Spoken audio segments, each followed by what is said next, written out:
Пратениците на ВМРО ДПМН од сега ќе делуваат како една пратеничка група, но и со нов координатор. По оставката на досегашниот Драган Данев, од денеска на чело застанува пратеникот Никола Мицевски. Вели идеологијата на ВМРО ДПМН е била јасна, па неговата работа ќе ја насочи токму така, во интерес на граѓаните, но и за ставање крај на штетните политики кои што во моментов се случуваат во Македонија. Настапуваме во натамошниот период како една пратеничка група. Ова беше разговарано во изминатиот период, бидејќи постоењето на повеќе пратенички групи не најде на она на што ние очекувавме, а тоа е доволен простор за да можеме да го искажеме сето она што беше планирано. Идовме на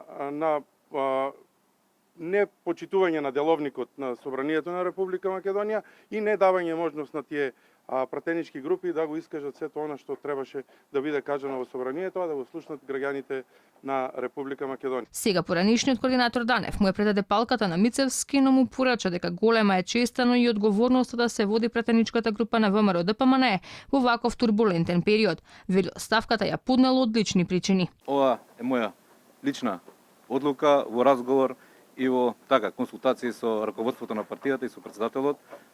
Овој процес беше од малце поодамна. Одлучивме да се оди со една пратеничка група, исто така во координација со и останатите пратеници од пратеничката група и мислам дека еден ваков момент е добар за да се даде да се оди со нов координатор кој што ќе биде една дополнителна вредност во работата на пратеничката група. Утре пратеничката група и официјално ќе испрати допис до собранискиот спикер Џафери со кој ќе го информира дека ќе настапуваат како една пратеничка група. Генералниот секретар на партијата Јанушев потврди дека од утре веќе ќе биде распишан и конкурс за пополнување на местата во Унијата на млади сили, но и Унијата на жени по оставките на Даниела Рангелова и Лука Кржаловски, а до тогаш пратеничката Благица Ласовска ќе застане на челото на Унијата на жени, а Јован Јаулевски за претседател на Унијата на млади сили. Не се тушираат со студена вода во нивните луксузни купатки.